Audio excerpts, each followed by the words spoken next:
iki gitondo ku cyumweru ku itariki ya 22 z'ukwezi kwa gatatu 2026 iby'urugamba rukomeye rurakomeje. FARDC zindutse muri morning reconnaissance patrol, forward operating base reinforcement ndetse no gukaza umutekano ku mirongo yose y'urugamba. FARDC kandi mu gicuko yakoze night vision, capability building ndetse bageze ibikoresho bikomeye ku mirongo mbere y'urugamba, bazana n'ikoranabuhanga rikomeye ryatamo imaging, ibyatumye bafata initiative mu bitero bigomba kuba. Ugereranyije mu byumweru bishize hari impinduka zikomeye zatangiye kugaragara. FARDC iri kubona air priority mu bice bimwe na bimwe za Minembwe. Ni mu gihe kandi bitangazwa ko urugamba rukomeye rwakaze nkuko tugiye kubirebera hamwe. Ku murongo wa telefoni turi kumwe na Roko Informa wacu ugiye kutubwira ibiri kugenda biba. Tubahaye ikaze kandi tubifurije igitondo cyiza. Reka twakire Roko Informa wacu tubwire ibiri kugenda biba ku mirongo imbere y'urugamba tudatinze. Mutama waramutse neza? Mutamaro tudatinze turagira ngo muri iki gitondo duishusho ibiri kubera ku mirongo imbere y'urugamba. Biravugwa ko mu bice bya Bidegu, Mikenke ndetse no muri Fizi bitoroshye. Kugeza ubu update zari nizi. Yego, ikiriho no kubona ko muri Bidegu ndetse na Mikenke ariyo grafiri gutegurwa cyane bijyanye n'ingabo zimaze kuhagera cyane za FARDC irimo n'ingabo z'Uburundi. Ubona ko ari ibitero bari gutegura bikomeye nyuma y'ibiherutse kuba byari byiganjemo drone cyane zarashe ibi bice bya Minembwe ndetse ku rwego rwo hejuru. Urabona ko mu bijyanye no kurwanira ku butaka bari basa naho bari bamaze igihe babikora, basa naho badashyizemo intege bikomeye, ariko bijyanye na parti imaze kuhagera ingabo zitandukanye zigenda zituruka muri Baraka. Ubona ko hari ibitero bikomeye bari gutegura kugira ngo base n'abahuza na operasiyo kubera muri Bendresizi kugira ngo kubaho igice kibona agahenge ku ruhande rwa M23 mu buryo bwo gusa naho hose hasa naho imirwano ibera mu gihe kimwe, uburyo byanze bikunze hazaba hari akazi kenshi gatandukanye ko kuba haba support yatangwa mu gice kimwe bibaye ngombwa ku ruhande rwa M23. Yego, ni ikintu ubona ko gikomeye cyane. Ubona ko iyi Prene de Rusizi ndetse ubona ko iyo FARDC mu buryo bwo kwagura ibikorwa byayo ndetse ubona n'imyiteguro ifite ikomeye. M23 isa naho yahinduye imikorere cyane. Ubona ko iyo operasiyo bose bayishyizemo intege ku buryo bivugwa ko mu gice cya Minembwe generali Charles Matama na Boduwe Ngaruye aribo basa n'abari kugenzura operasiyo zibera mu Minembwe, ubwo Yamungu ari gukorera muri kino gice cya Prene de Rusizi. Ubona ko M23 ibi ari ibintu yateguraga ko hashobora kuba imirwano ikomeye ndetse ishobora kuba ariyo yagaba ibitero, aricyo kintu ubona ko FARDC yari nk'ikikango gikomeye byatumye kora deployment zikomeye cyane zo kugenda igeza ibikoresho mu duce dutandukanye cyane, kandi ubona ko byari bifashe neza ko ishobora no kuba ibi ya mbere mu kugaba ibitero cyane, kuko ubona yuko yari ifite impagarara zikomeye yuko M23 ishobora kubatanga ikabwaho ibitero ku buryo kwigarurira Uvira bishobora kuba mu gihe gito cyane. Ariyo mpamvu ubona ikomeye ko FARDC ingabo z'Uburundi ndetse n'izangura muri Uvira zakoze deployment ahantu hatandukanye ndetse imbunda zikomeye za BM zagiye zishyirwa mu gace kamwe ka Kiriba, kandi ubona ko zashyizwemo ari nyinshi cyane kuko ubu bimaze kugaragara ko harimo imbunda zigera muri 3 za BM zubatse mu duce dutandukanye. Ariko kwa Kiriba kandi ubona ko hari impagarara cyane zikomeye ko izi ntwaro zabashe gushyirwa mu duce turimo ingo n'abaturage, bikaba byateye ikikango cyane rero ku baturage bahari ko haramutse habaye imirwano ikomeye ko mu buryo bwo kwangiza izi ntwaro ku ruhande rwa M23 bishobora kuba byahitana abaturage benshi, ariko ukabona ko yaba ari n'umutego bateze M23 ko iramutse iguye kurasa izi bice ishobora kwangiza abaturage bikayiberamo ibirego bikomeye byo kuba basa n'abagabye ibitero ahantu hatuwe n'abantu benshi. Rero iracyari ikibazo cy'umutekano, ariko ubona ko byanze bikunze FARDC ari ishobora kuba iya mbere mu kugaba ibitero muri iki gice. Mutamara bari kuvuga ko M23 ishobora kuba yamaze kwinjiza abakomando bayo ba mbere muri Uvira.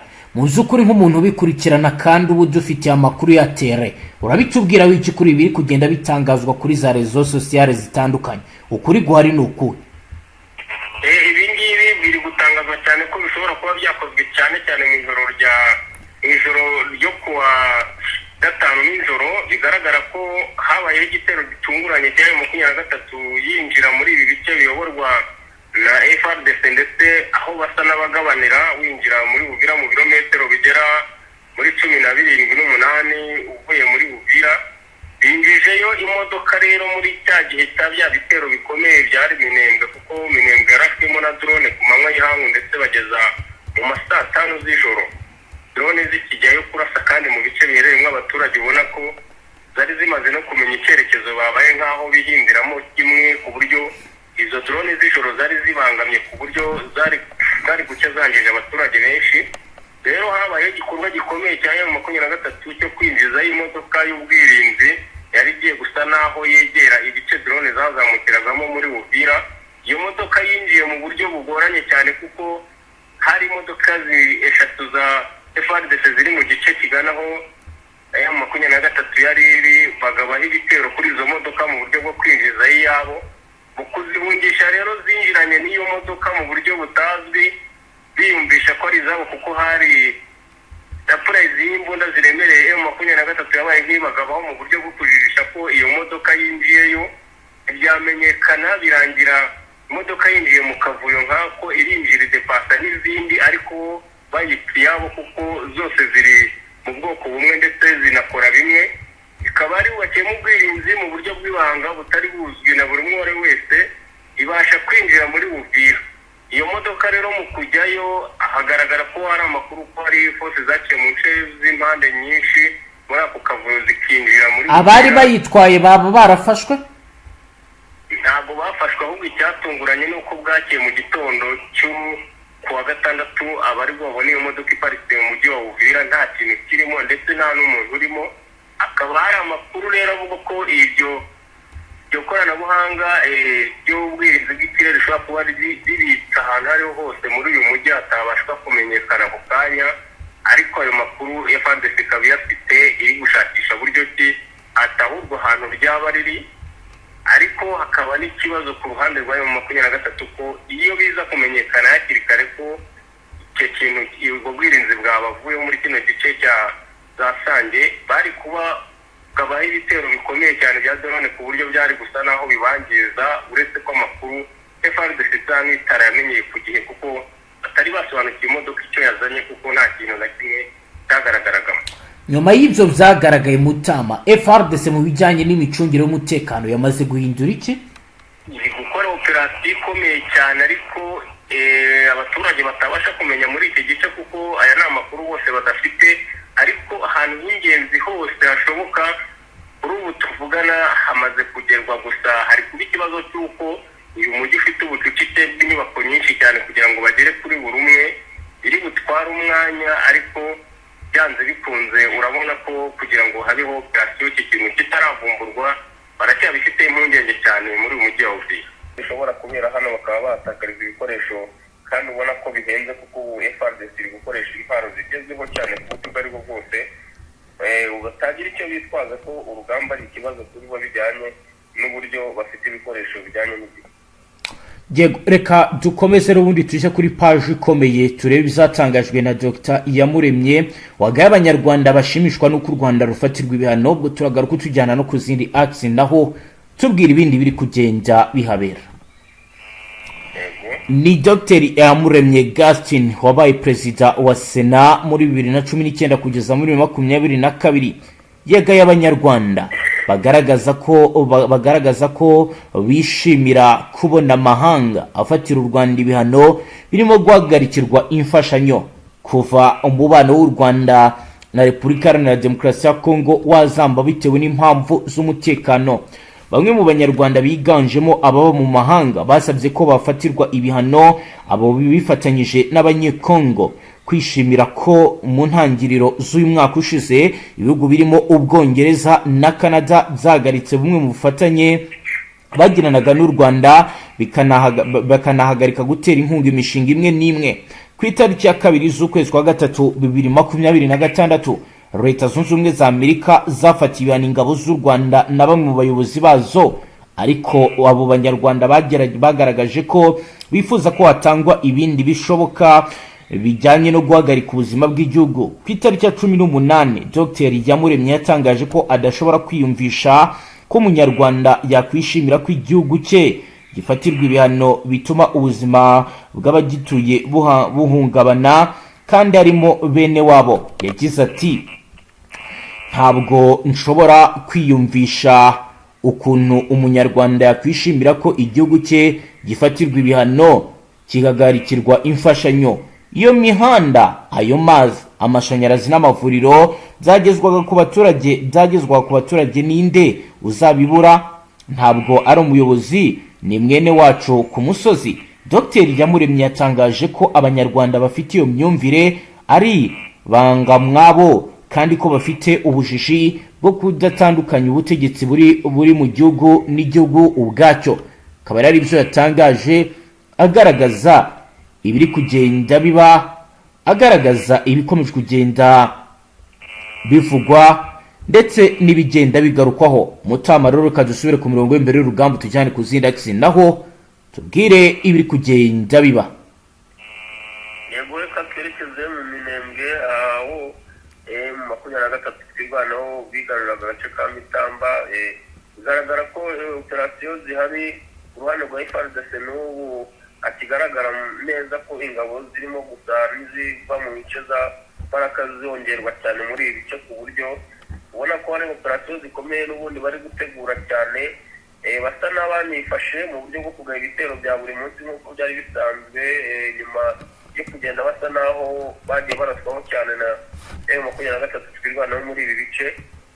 Akaba ari gutegurwa ikintu gikomeye cyane, ubona ko M23 yabibonye ndetse biri gukoresha ubutasi cyane bwa drone mu bice biri kugenzurwa na FARDC mu buryo bwo kumenya amakuru neza, kuko ubona ko hari ikikango ko bashobora kubagaba ibitero bikomeye cyane, ubona ko imbaraga nyinshi zari zisa naho bazishyize muri ibi bice bya Prenze Rusizi, ariko bikagaragara ko FARDC yabaye nkaho yoroshya ndetse no kugira ikikango cyo kuba itagikoresha amadrone cyane muri ibi bice. Ariko kugaragara amakuru ko hashobora kuba M23 twirwanaho muri igice cya Minembwe bashobora kuba barazanye ubwirinzi ku buryo nta drone iri gupfa kujya gukorosingayo nk'uko bisanzwe, kuko bibaza impamvu iminsi igera muri 3 igiye gushira iki gikorwa kitabayeho, kandi ubundi ntabwo bajyaga batanga akagahenge ko kutaratwara drone muri ibi bice bya Minembwe. Ntabwo wamenya neza amakuru FARDC ari kwitera gukora iki cyangwa kuba isa naho iri kugabanya ibintu bijyanye na operasiyo zaberaga mu Minembwe, ariko ubona ko n'ubundi imyiteguro bayirimo bijyanye n'iyongerwa ry'ingabo ziri kuzamuka cyane muri ibi bice, ubona ko hari ingabo nyinshi cyane cyane ndetse iz'igihugu cy'u Burundi kuko nizo ziganje muri ibi bice bya Minembwe. Yego, kugeza ubu ku birebana na Mikenke ndetse n'ahandi hatandukanye ho za ndege zarasaga zaba zaratuje Mutama? Yego, ubu ngubu tuvugana kuva ku munsi w'ejo ndetse n'uyu munsi ntabwo zigeze zigaragara, ndetse nta n'iziza gushaka amakuru. Ikigaragara mu bice biri kugenzurwa na FARDC ni urujya n'uruza cyane rw'ingabo ubona zigenda ziyongera, kandi ubona ko bafite ikintu gisa naho kiri gutegurwa ko ibi bitero isaha bishobora kuba, ndetse hakaba hanamenyekana amakuru neza kuko kutaza kwa drone ari ubwirinzi buhari, cyangwa se akaba ari imiteguro ya FARDC yaba ariyo yabikoze nkana kugira ngo banze ise najishanya neza urugamba uko rumeze, kuko ubona ko n'ubundi bari mu myiteguro muri aka kanya basa naho bari bafite agahenge.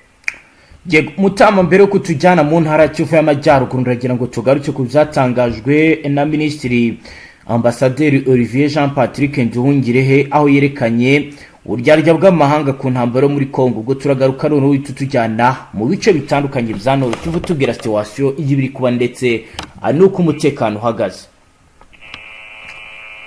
Ni Minisitiri w'ububanyi n'amahanga n'ubutwererane Ambasaderi Olivier Nduhungirehe yagaragaje ko umuryango mpuzamahanga ubogama kandi ukagira uburyarya bweruye uvuga ku ntambara yo mu burasirazuba bwa Repubulika Iharanira Demokarasi ya Kongo. Yatanze ubutumwa nyuma y'aho ku itariki ya 11 z'ukwezi kwa gatatu 2026 ibihugu byinshi byiganjemo iby'Iburayi n'imiryango mpuzamahanga byagaragaje ko bibabajwe n'urupfu rw'umufaransa kazi Carole Bossete wiciwe mu gitero cya drone cyagabwe n'ingabo za Kongo Goma, ariko ntibikomoze ku bakigabye. Minisitiri Nduhungirehe yagaragaje ko bitangaje ko kuba amahanga yarahagurukiye rimwe akagereka iki gitero ku mpande zose zishyamiranye, akanasaba leta ya Kongo gushyiraho komisiyo ikora iperereza ryigenga kuri iki gitero kandi bizwi ko ingabo zayo arizo zakigabye.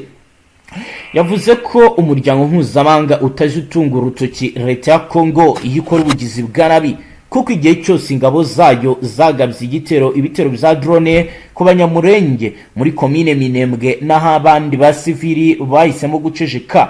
Minisitiri Nduhungirehe yatangaje ko n'igihe umuryango mpuzamahanga ugize icyo uvuga ku ngaruka z'ibikorwa by'ubugizi bwa nabi bwa leta ya Kongo aribwo usaba ko hashyirwaho komisiyo ikora iperereza ryigenga, ariko nta kindi uba ugamije keretse gushyingura iyo dosiye.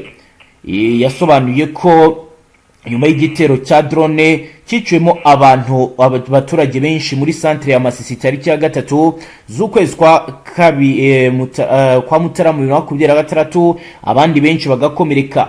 Imisiyo y'amahoro y'umuryango w'abibumbye MONUSCO yasabye mu buryo bwo kwikiza ko hakorwa iperereza kugira ngo abakigabye bamenyekane babiryozwe, ariko ntibyigeze bikorwa. Ati birababaje kubona ko mu isi ya none bitakiri ihame ry'umuryango w'abibumbye cyangwa itegeko mpuzamahanga byatakaje agaciro, ahubwo n'ubuzima bw'abaturage bugatakara mu gihe inyungu zikomeye z'abanyamahanga zibangamirwa. Ni ibi rero yatangaje birebana n'ibiri kugenda biba. Mutama rero tujyane mu ntara y'Kivu y'Amajyaruguru, naho tubwire ibiri kuba aho bihagaze gute kugeza ubu. Kanerekeze muri uyu mujyi wa Goma cyane ukomeje kugenda garagaramo operasiyo cyane ku bandi rwa M23 ikomeye yo gutahura amakuru ku bakorana n'umutwe wa FDL ndetse na FARDC muri uyu mujyi. Ubona ko ari agace gasa naho karimo intasi zo ku rwego rwo hejuru zimazemo igihe uyu mujyi wafatwa, ndetse hakaba hari n'iziza ziyongeramo muri ibi bihe mu buryo bwo kugira ngo habeho guca intege M23. ari umugambi wateguwe na FARDC cyane, ubona ko wasa naho bibasiye uyu mujyi wa Goma, ariko ubona ko M23 iri kugenda isahura amakuru atandukanye menshi agenda agaragara yaba mu baturage bo muri uyu mujyi, ndetse bigeze n'ubwo usanga ko batangiye no kwinjira cyane mu nzego zabo z'umutekano. ubona ko naho ubwabo harimo ikibazo ko ku munsi w'ejo hatahuyemo umusirikare mukuru cyane mu ngabo za M23 ndetse wabaga mu rwego rw'ubutasi. ubona ko yari n'ahantu h'ingenzi ndetse yaramaze igihe n'uwo bita Majoro Musa John wamaze gusa nawe yatawe muri yombi ku munsi w'ejo, wagaragaraga ko ajyanye na operasiyo ku ruhande rwa FARDC. Akaba ari umuntu wakoraga ku rwego rw'ubutasi wari uzwi neza ko hari amakuru akenewe cyane ku buryo ibyo yakoraga byose bamugenzaga, ndetse amaze n'igihe kinini cyane muri uru rwego akurikiranwa ariko mu buryo bw'ibanga. Akaba ibimenyetso bimufata byarashyizwe ahagaragara ejo ku munsi w'ejo aribwo yatawe muri yombi. Rero ni ikintu ubona ko gikomeye cyane kuri M23, uko amakuru hari n'uko harimo n'abo ku rwego rwa koroneli bashobora kuba baramenyekanye bakaba baragiye batabwa muri yombi ntibatangazwe, cyangwa se bakaba bagishakaho amakuru. ubona ko bitoroshye cyane mu bijyanye n'ubugambanyi cyane ku ruhande rwa M23. Reka dukomeze noneho tubwire Masisi ho bihagaze gute kugeza ubu bijyanye na operation. Masisi kiriyo nuko ubona ko quality ya FDL iri muri ziriya nce za Gatoyi, ndetse urabona ko hariyo quality nini cyane irimo gutegura ibitero n'amakuru afitwe na M23, kandi ubona ko yorganije ku buryo basabye na Musada cyane. ubu basa n'abari kugorwa n'ibikoresho bikomeye bijyanye n'amayira barimo kugira ngo ibikoresho bibanze kubageraho, ndetse byagaragaye ko bari gukoresha operasiyo yo kubijyana bakoresheje amaguru, bijyanye n'uko imihanda ari ikibazo muri iki gihe muri kariya gace. ariko ubona ko hari ikintu kiri gutegurwa cyane, kandi bafite umugambi w'uko bazaca mu nzira zishoboka zoroshye bijyanye n'uko bamaze gukurura amakuru ko M23 deployment zayo uburyo zihagaze, kandi ubona ko hariyo ibyuho binini cyane bitarimo kugenzurwa neza bijyanye n'umubare ingabo zifite za M23 muri kariya gace. Rero ni coalition nini cyane yateguwe, ubona ko umunsi ishobora kugaba igitero ushobora kugira ibice byinshi hitana nka kirya gihe cy'ubushize, kuko ubona ko hakomeje kugaragara ikibazo gikomeye kuri uru ruhande rwa M23 muri iki gice cya Masisi. Deployment zari ari nkeya, kandi ubona ko kwa FDLR Wazalendo na FARDC muri ibi bice basa naho bari kwiyungana imbaraga kugira ngo babashe kugira igikorwa gikomeye bakora, kandi bigarurire ibice n'ubundi ubona ko bahize ko batazapfa gutakaza iki gice cya Rubaye. Ubona ko bageze nk'intego kuri bo, kandi ari ikintu ubona ko FARDC ishobora kuba yarashyizemo amafaranga muri FDLR mu buryo bwo kugira ngo bakomeze gukora ibishoboka byose ku buryo kari agace katigera kabona umutekano, cyane ku ruhande rwa M23, ku buryo bashobora kukigarura cyangwa se bakabahoza ku nkeke ihoraho y'urugamba rwa buri munsi nk'uko byari byifashe mu Sud Kivu. N'ahangaha niko bashaka kuriremesha cyane ku ruhande rwa FARDC, ariyo mpamvu ubona ko hari imyiteguro ikomeye cyane iyo kuzana intwaro zikomeye kuri uru ruhande, uretse kubona ko bigoye cyane kuzihageza bijyanye n'aho ziba zituruka za Kisangani ndetse no muri ziriya nce za Peni. Yego Mutama, reka tugushimire cyane, dusoreze ngaha. Yego murakoze cyane. Namwe banywanyi mudateba kubana natwe ngaha kuri Mbonesha kuri mwe Rudende bashyikiriza amakuru atosuye abarabana n'umutekano, politiki, ububanyi n'amakungu ndetse n'ubuzima bwa munsi bw'abanyagihugu. Reka tubashimire, dukurikiye bwa mbere Fione Sabone, ntuzongere gucika ukundi. Hasta la vista.